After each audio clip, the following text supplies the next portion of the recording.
Hi guys, welcome to Loveflix. This week's movie is Oh My God. Now it was a wonderful movie not because Mr. Paresh Rawal did a great job but because of the premise it was built upon. Offers us a lot of interpretation legally और हमें बहुत सारी information मिल जाती है इस movie को देख के अगर हम समझना चाहें तो.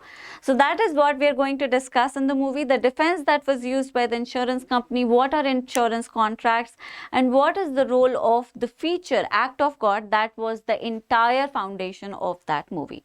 Let us begin. Now, the premise, as we know, is built around a Gujarati businessman who is dealing with religious items such as idols, books, etc. On one fine day, due to an earthquake, his shop collapses completely.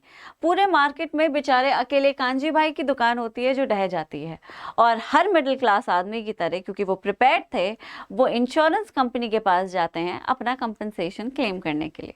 लेकिन यहाँ पे आता है एक twist और insurance वाले भाई साहब कह देते हैं कि कांजी भाई हम आपको कोई कंपनसेशन नहीं दे सकते. क्यों? क्योंकि आपकी दुकान एक्ट ऑफ गॉड की वजह से गिर गई है. अब ये एक बहुत बड़ी परेशानी है. This is a big thing because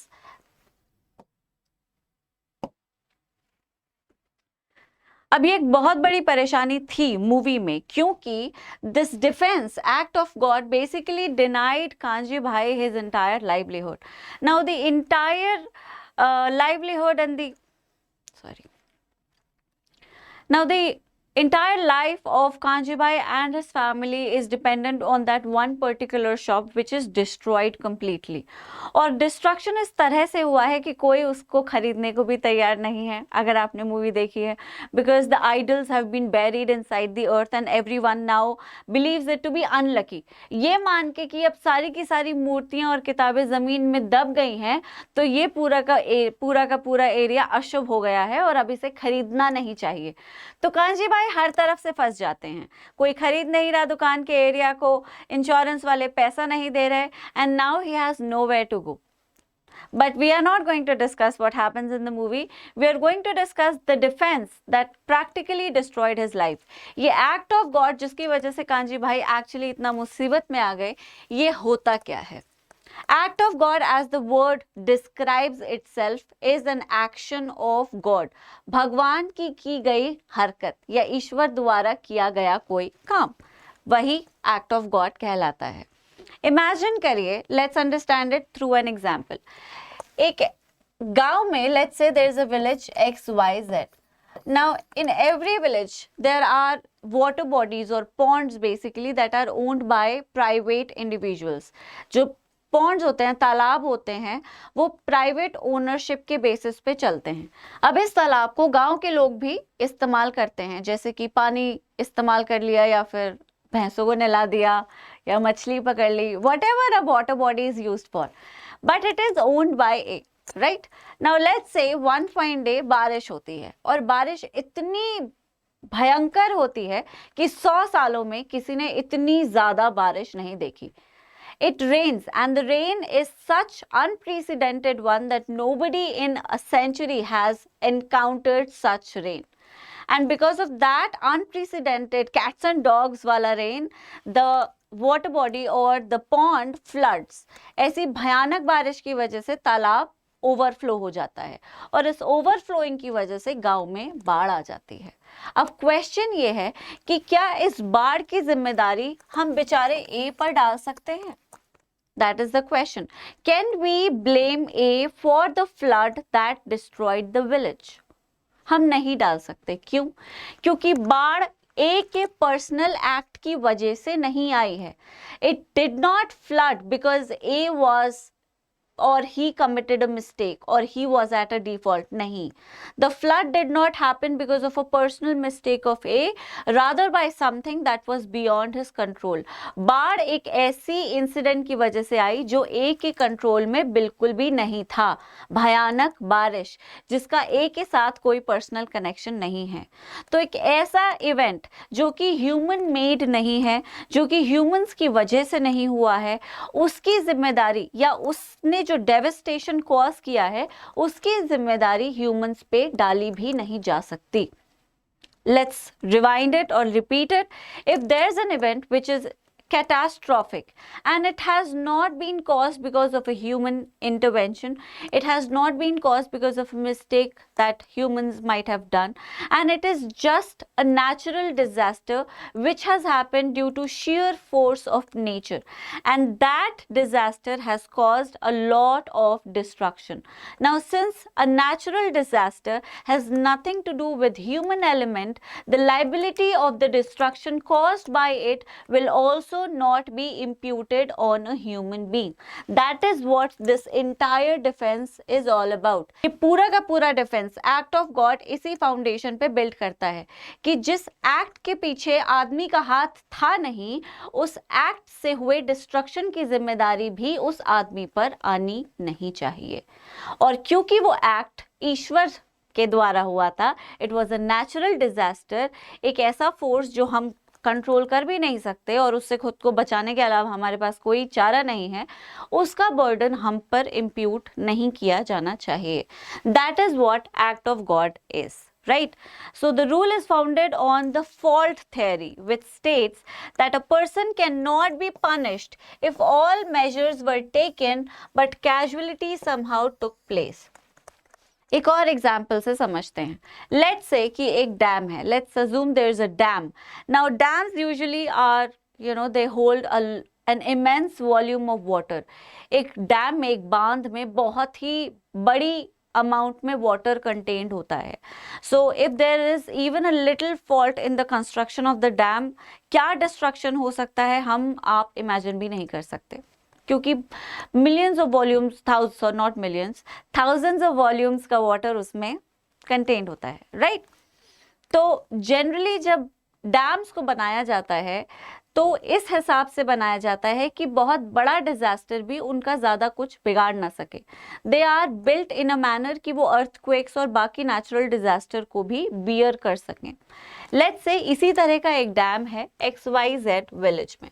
ABC कर देते हैं इस बार इस विलेज को, ठीक है? मुझे डैम बनाना नहीं आता है तो I am just drawing a bucket, okay? और ये रही रिवर, और ये रही रिवर, और ये रहा डैम।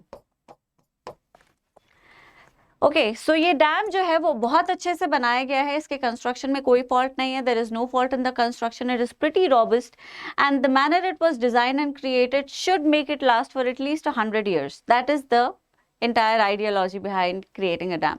और उनका regular maintenance भी चलता रहता है। And let's say that it can tolerate an earthquake which is measuring up to 7.2 on Richter scale. जिस earthquake का magnitude 7.2 तक आ जाएगा Richter scale पे, उससे भी इस डैम का कुछ नहीं बिगड़ेगा। इसी चीज को ध्यान में रख के ये डैम बनाया है। और 7.2 एक बहुत ही बड़ा अर्थक्वेक होता है, जमीन उलट पुलट हो जाती है। तो क्या ही बांध बना दिया भाई जो इतने बड़े अर्थक्वेक से भी नहीं बिगड़ेगा। यहीं पे पहले तो इन्हें शाबाशी दे देनी चाहिए, है ना? हाइपोथेसिस भी क्या क्रिएट की मैंने। एनी हाउ, लेट्स से कि जो अर्थक्वेक है वो 7.2 को भी एक्सीड कर जाता है, लेट्स से वो 7.7 हो जाता है। माय गॉड, डेवेस्टेटिंग, सुनामी जितना डेवेस्टेटिंग। अब 7.2 तक तो बियर कर लेगा बेचारा, 7.7 में तो इनकी भी हालत खराब हो जाएगी और बांध एक्चुअली टूट जाता है। The dam breaks because the earthquake is of that high magnitude that the dam can not tolerate it anymore, so it breaks, flooding the entire vicinity. गांव के गांव बाढ़ से बर्बाद हो जाते हैं क्योंकि डैम टूट गया है। अब यहाँ पे जो फ्लड हुआ है और जिसकी वजह से पूरे विलेजेस डिस्ट्रॉय हो गए, उसकी जिम्मेदारी कौन लेगा? गवर्नमेंट या वो कॉन्ट्रैक्टर जिसने डैम बनाया? कोई नहीं लेगा, क्योंकि अर्थक्वेक इतना बड़ा मैग्नीट्यूड का था कि किसी इंसान के बस पे ही नहीं था उसे कंट्रोल करना। But God for it, and we can not obviously blame our creator and saviour, so हम उनको भी ब्लेम नहीं करते, लेकिन हाँ, जिम्मेदारी से बचने के लिए हम उन्हें लाइमलाइट में ले आते हैं। देखिए, ये तो ईश्वर की मर्जी थी, हमारी कोई गलती नहीं थी। तो एक ऐसा इवेंट जो ईश्वर की मर्जी से होता है, जिस पर आपका कोई कंट्रोल नहीं होता, जिससे आप बच भी नहीं सकते, जिसको आप फोर्स ही नहीं कर सकते, जिसका होना ना आपके हाथ में है और जिसके होने ना होने की इंफॉर्मेशन भी आपके पास नहीं है, उस तरह के एक्ट को एक्ट ऑफ गॉड कहा जाता है। अब act of God basically is a civil concept जिसको torts में define किया गया है. When we study law of torts, this is one of the defenses that we study. But the role of it in the movie has been presented in a contractual form. So we'll study it from a contract point of view. What role does act of God play in a contract? That is what we are going to study. Let's say we have A and we have B. Now A is a farmer who grows wheat. एक किसान है जो गेहूं उगाते हैं. And B is a person who buys wheat from A. ठीक है. तो एक गेहूं उगाते हैं और बी गेहूं को खरीद लेते हैं. This is a contract between them and this contract is valid for at least 5 years और 5 years. ये कॉन्ट्रैक्ट है इन दोनों के बीच में कि तुम गेहूं उगाओगे और मुझे बेचोगे और किसी को भी नहीं बेचोगे अगले 5 सालों तक. ठीक है, ये कॉन्ट्रैक्ट हो गया. अब यहाँ पे क्या होता है कि एक दिन होती है बारिश. अगर if you have even a little bit of information about wheat, you should know that it grows in sunlight. Rain destroys wheat, right? So let's say that it rains and it rains so much so that the entire crop of wheat is completely destroyed. इतनी बारिश होती है कि गेहूं की पूरी फसल खराब हो जाती है और अब ए के पास बी को देने के लिए या बेचने के लिए कुछ भी नहीं बचा है. अब इस कंडीशन में अगर बी कहता है कि मेरा नुकसान हो गया, तुम मुझे नुकसान की भरपाई दो. If B claims in this situation that I am at a loss because I have to sell my wheat further, I cannot do anything, you now compensate me for the loss that I have to endure.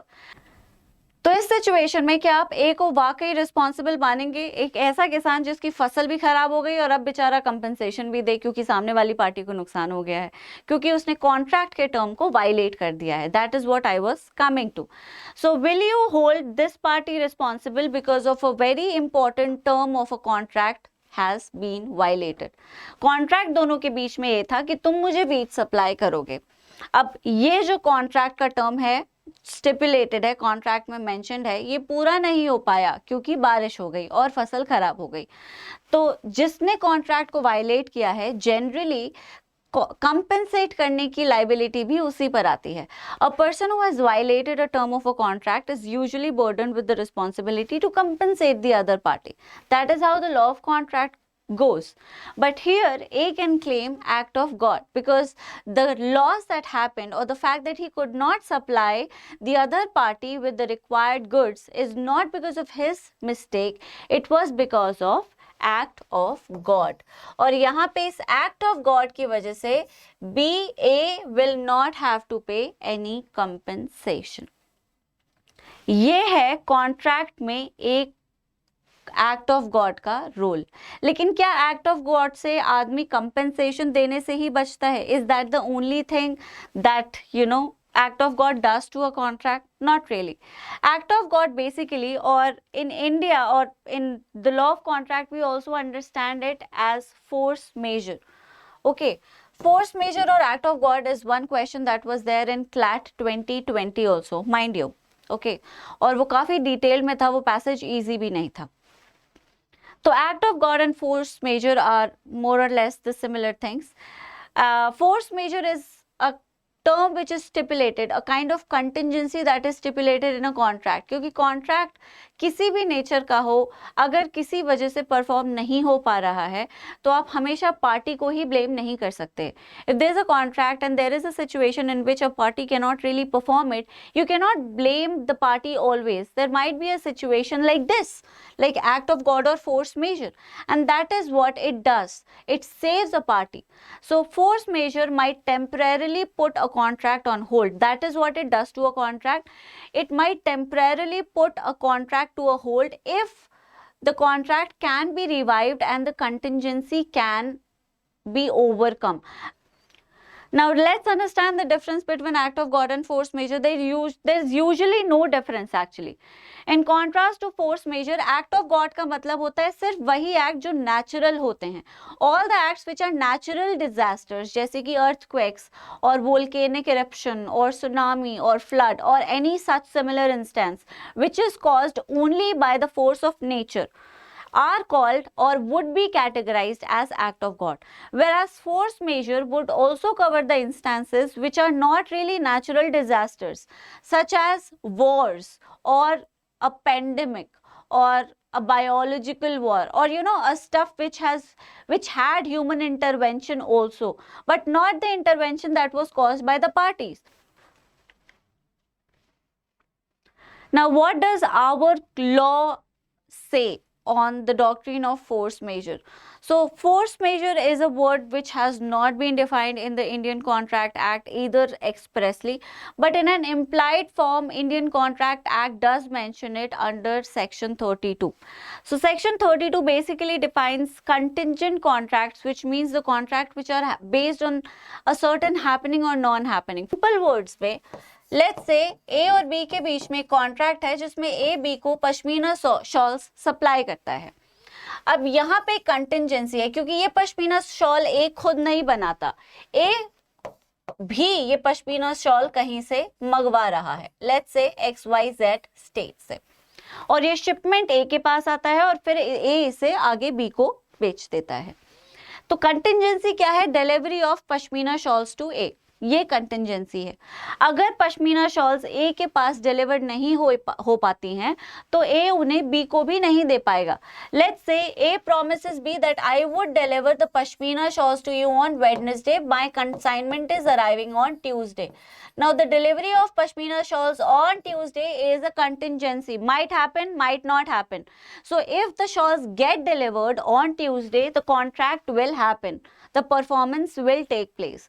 But if the consignment is not delivered on Tuesday, the contract will not happen, it will frustrate. And this is what we call a contingent contract. The happening or non-happening of which is dependent on an event, which is not a primary event or not an event on which a contract is founded upon, but an event which is ancillary to the contract.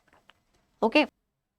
Now, the cardinal ingredient of Section 56 of the Indian Contract Act, which is doctrine of frustration. Like I told you, if there is a force majeure clause which is invoked in a contract, the contract gets frustrated, which means that the contract becomes void.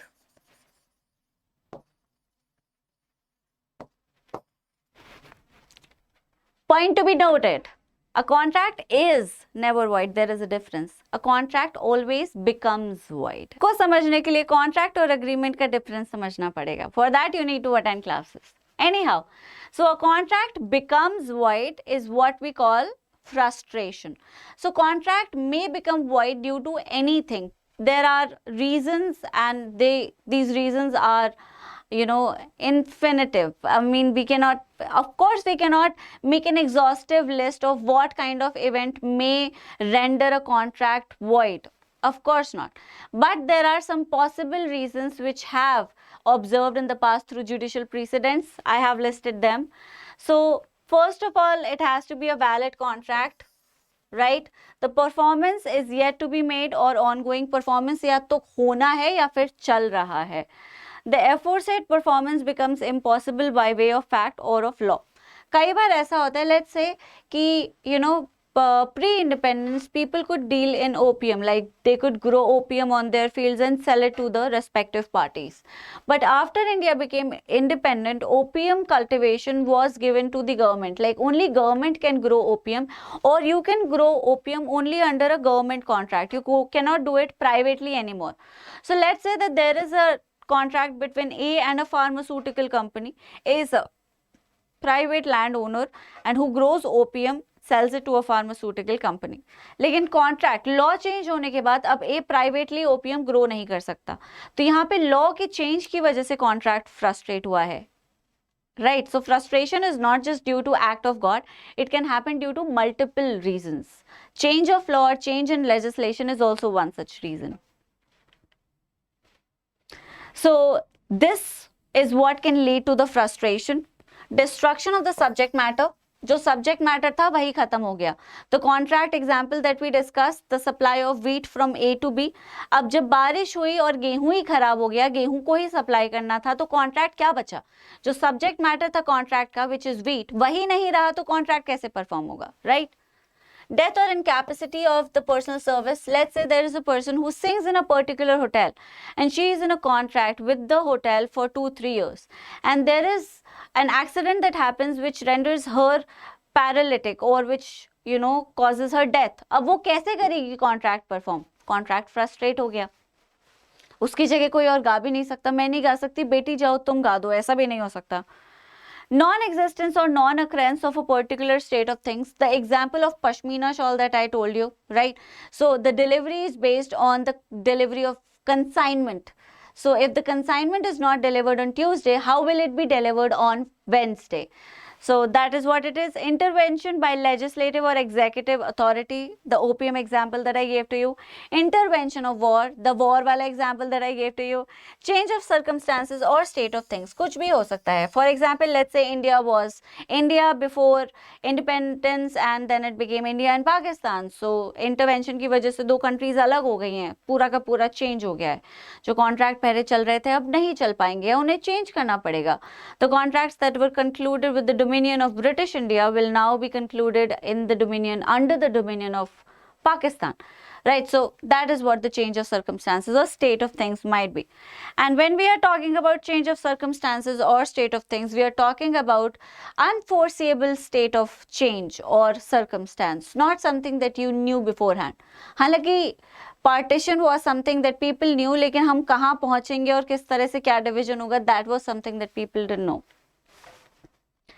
Now, I hope you have understood act of God. Let us draw our attention to the contract that practically, made the entire movie, the insurance contract, right?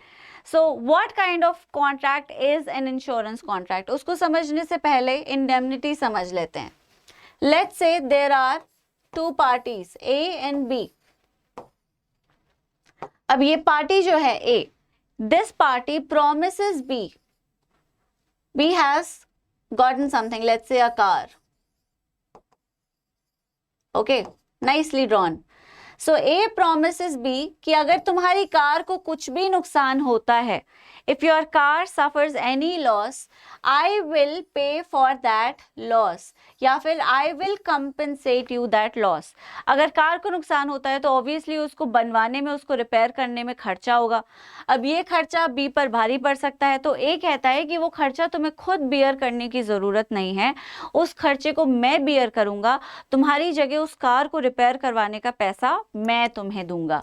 और इस तरह के contracts को contract of indemnity कहते हैं, wherein a party promises another party to indemnify that party in the event of loss, the loss being anything.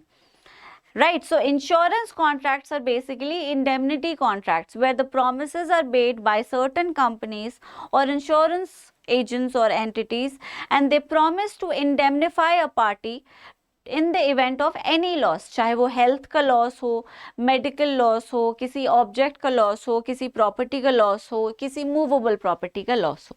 Right, insurance के contracts को हम indemnity वाले contracts कहते हैं. Insurance contracts are indemnity contracts. But life insurance per se is not categorized as the contract of indemnity. Life insurance indemnity contract नहीं है. Indemnity contract में 3 parties होती हैं, A, B. एक पार्टी जिसने प्रॉमिस किया, इस पार्टी को इंडेमनिफायर कहते हैं. B, जिसको इंडेमनिफाई किया जाएगा, इसको इंडेमनिफाइड कहते हैं. इंडेमनिफाई या इंडेमनिटी की जरूरत पड़ी क्यों? क्योंकि लॉस हुआ है और ये लॉस थर्ड पार्टी की वजह से हुआ है. इस कॉन्ट्रैक्ट को कॉन्ट्रैक्ट ऑफ इंडेमनिटी कहा जाएगा. Basically there are 3 parties, one party who has promised to compensate the other party, another party who has been promised to be compensated, and a third party which has caused the entire situation, which has demanded indemnity.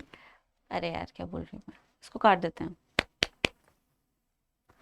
So indemnity, So in indemnity contract, basically there are three parties: a party which has promised to compensate in an event of loss.